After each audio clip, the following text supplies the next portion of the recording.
Don't miss that bench because that is the bench that Disneyland says Walt Disney on when he first came to the place for parents and children to have fun together. Now, granted, there's another thing to bring to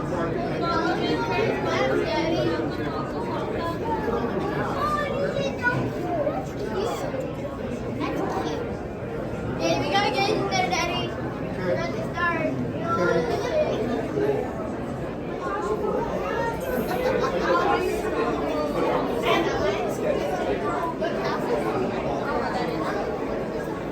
I don't have to divide.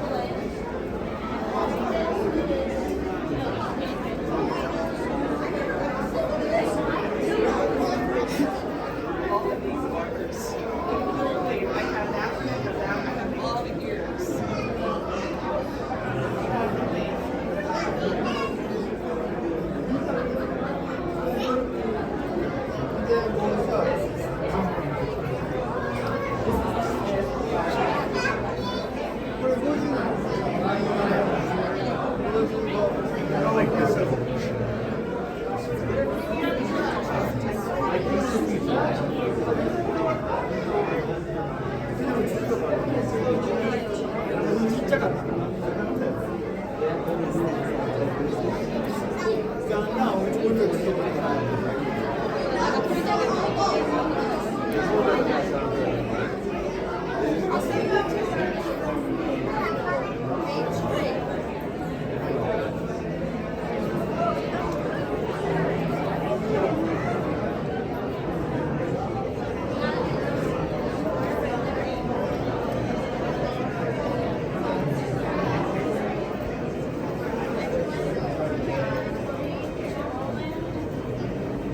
We're already towards the back as it is, you know what I mean? Yeah.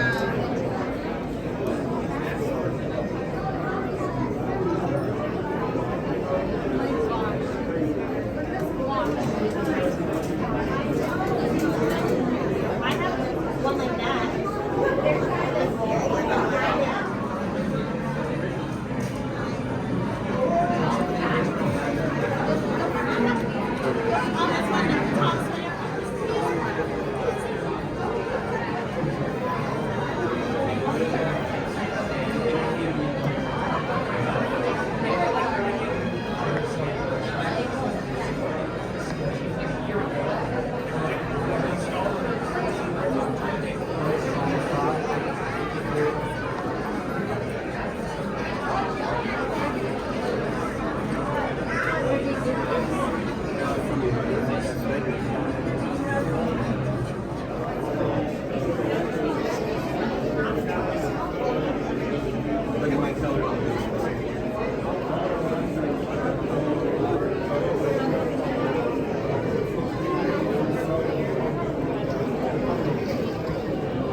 He whistles and he croons. You have to see it to believe it, and then you will not believe.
To help introduce Walt's story, we have narration provided by the Chief Executive Officer of the Walt Disney Company, Bob Iger.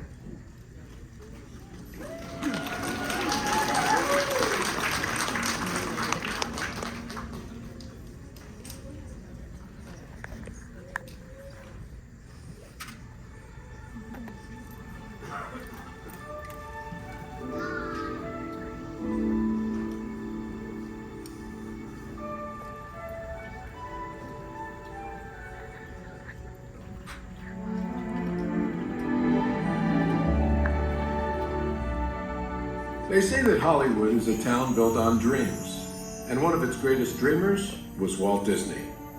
His life was filled with both exhilarating success and heartbreaking setbacks. But he never gave up.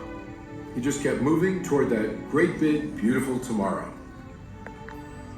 The story of Walt's life is truly a magical one, and no one could tell it quite like Walt himself. My dad worked as a carpenter in the World's Fair building.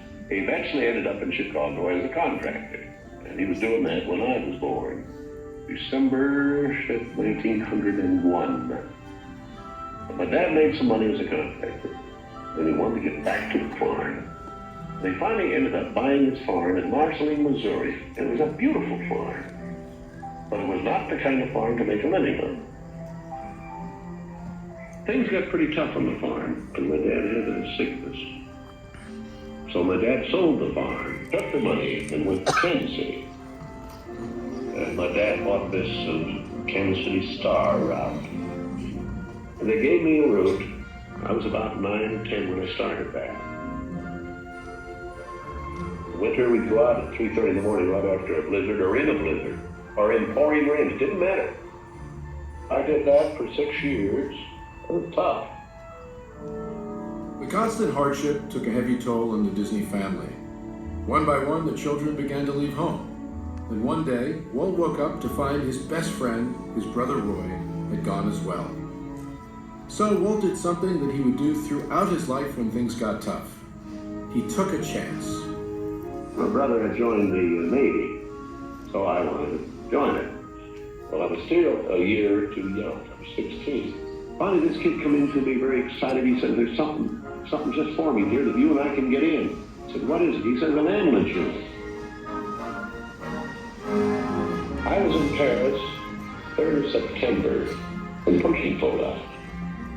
Paris, which had been this exciting thing with all these soldiers and things, suddenly there wasn't a soldier to be seen. And I suddenly became very lonesome. So then I went in and put a request in to be discharged. So I hit Chicago, that's where my parents were living, and I said, "Dad, I want to be an artist." And my dad, he just couldn't buy that. So I pulled stakes and moved to Kansas City. Roy was in Kansas City working at a bank. One of the fellows working with Roy said, "Say, I have a couple of friends that have an art shop." So I went up to these samples, and there were all these corny things I'd done in France. Well, my gosh, they hired me. I mean, right on the spot. So I took the camera home, and then I started experimenting on my own there. So then I went into this Kansas City film ad company. So that was where I got started in the animation business. So I was thinking if I had something with a novel to it, I might crack the market. But I still couldn't get anywhere with it. I'd failed. I learned a lot out of that. And I think it's important to have a good art failure when you're young. So I packed all my worldly goods in a cardboard suitcase. I went to Hollywood. Arriving there with just $40 in my pocket from my Kansas City ventures. Now my brother Roy was already in Los Angeles. Both of us were unemployed. We solved the problem by going into business for ourselves. We established the first animated cartoon studio in Hollywood. Walt's dreams were finally coming true. He had his first big hit, Oswald the Lucky Rabbit. And he had married the love of his life, Lillian, an ink and paint artist at the studio who shared his dreams. Then he was dealt a devastating blow. On a business trip to New York City, he learned that he had lost ownership of Oswald due to a contract loophole. And to make matters worse, the distributor had signed away Walt's artists. Most people would have given up right then and there. Not Walt Disney. He sent a telegram to his brother Roy. Everything okay. And as he headed home to California, something happened along the way that would change things forever. Mickey Mouse came into our life. He popped out of my mind onto a drawing pad on a train ride from Manhattan to Hollywood at a time when the business fortunes of my brother Roy and myself were at lowest ebb and disaster seemed right around the corner.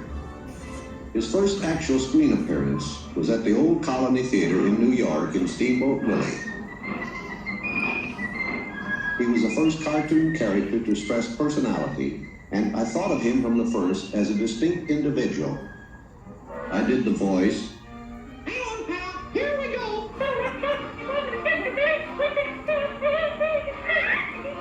Mickey was simply a little personality assigned to the purposes of laughter.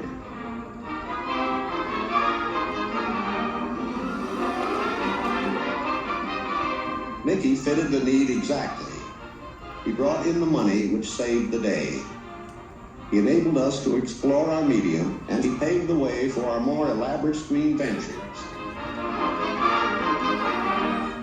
By nature, I'm an experimenter, so I had another idea which was plaguing my brain. It was the Silly Symphonies. It was a series without a central character. Every one was a new type of subject to give us something to reach out and accomplish something different.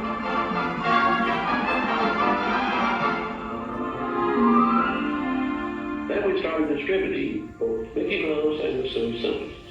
It was nip and tuck getting them up. Walt began to push himself and his artists, and when he wasn't working, he was worrying about the future. And then the inevitable happened. In 1931, he had what he called a heck of a breakdown. So he did something unique for Walt Disney. He took time off and took his wife on the first vacation they had ever had. When they returned, he was a new man, filled with ideas for the future.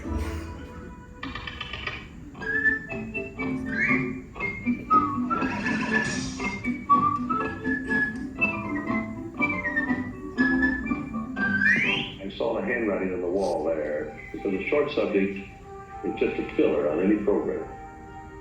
Now, if I could crack the feature field, then I could do things. I had done a little story research on different fairy tales I might do, and Snow White was one of them. I thought it was a perfect story. I had the heavy. It's a magic wishing apple. Now, make a wish. I had the prince and the girl, the romance. I had sympathetic dwarfs and things. We started Snow White sometime late 35, and it was around 2 years in the making. We had the family fortune. We had everything wrapped up in Snow White.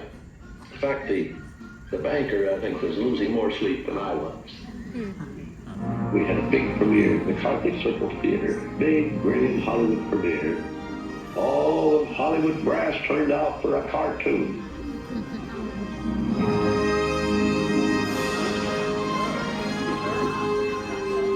The granny of Snow White and the Seven Dwarfs is going to be presented this beautiful statue. Isn't it bright and stylish? Oh, it's beautiful. Aren't you proud of it, Mr. Disney? Well, I'm so proud, I think I'll bust. With the profits of Snow White, I built a studio.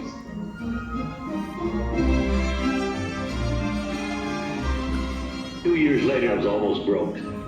But I had all these pictures and words. But no kid. There are no strings on me. Bambi. Fantasia.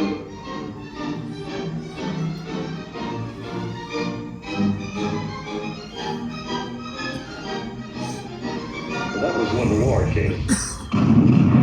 The whole world was collapsing then. So many of my boys went to the service. So I just practically stopped feature production. That's all I could do. But after the war, there was quite a problem picking up the pieces. I knew that diversifying in the business would be the salvation of it. So I tried various things. I want to go beyond the cartoon. And I thought if I could get into the live end, there's things I could do. Stand by, engines.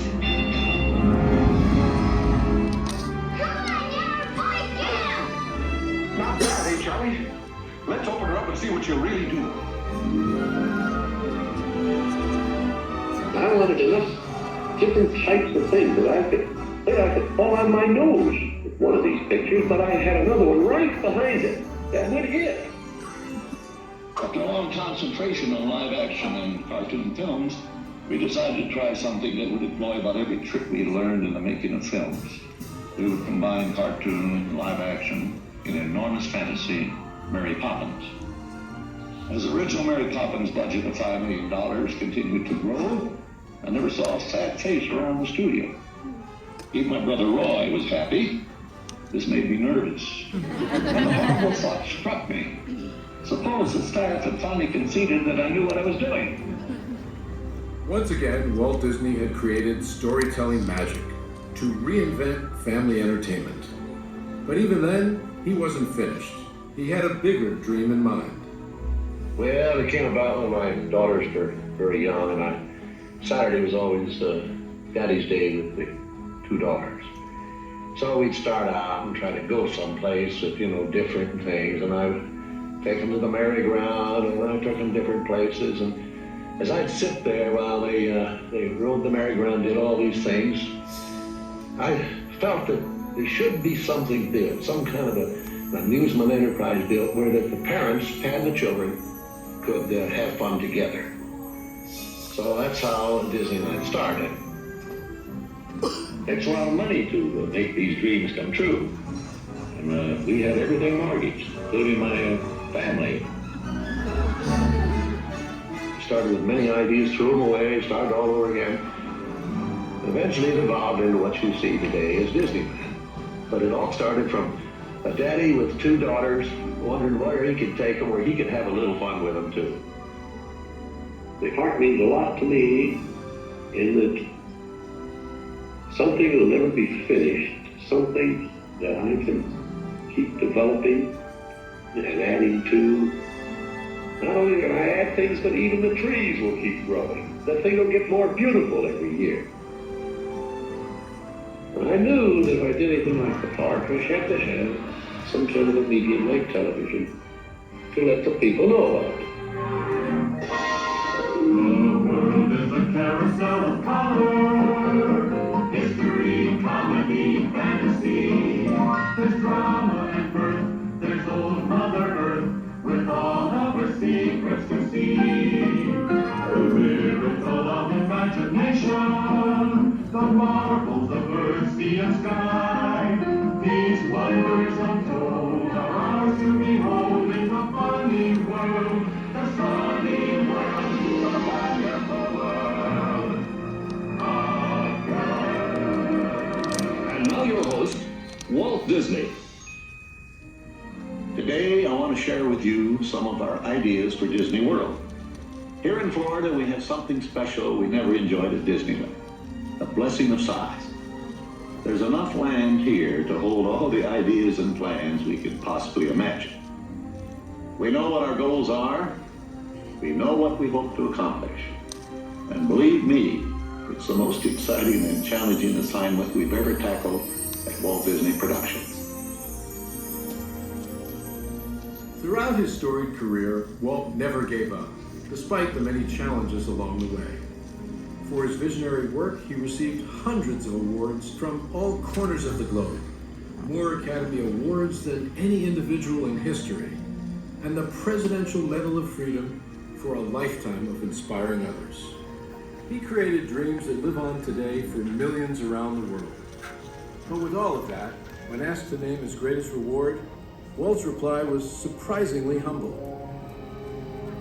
Well, my greatest reward, I think, is that I've been able to build this wonderful organization, and also to have the public appreciate and accept what I've done all these years. That is a great reward. But all individuals are different. I had a brother who I really envied because he was a mailman. But he was the one that had all the fun. He had himself a trailer, and he used to go off and go fishing, and he didn't worry about payrolls, that story. He just had picture grocers or anything. And he was the happy one. I always said he's the smart Disney. You know, I was stumped one day when the little boy asked, "Do you draw Mickey Mouse?" And I had to admit I do not draw anymore. Well, then you think of all the jokes and ideas. No, I said, I don't do that. Finally, he looked at me and said, "Mr. Disney, just what do you do?" Well, I said, sometimes I think of myself as a little bee. I go from one area of the studio to another and gather pollen and sort of stimulate everybody. I guess that's the job I do. You know, there's a lot of satisfaction in developing ideas into realities, but there's really no secret about our approach. We keep moving forward, opening up new doors, doing new things, because we're curious. And curiosity keeps leading us down new paths. We're always exploring and experimenting. We're interested in doing things that are fun, in bringing pleasure and especially laughter to people. But I only hope that we never lose sight of one thing. It was all started by a mountain. Like a bolt out of the blue, fate steps in and sees you through. One you reach upon the stars, your dreams come true.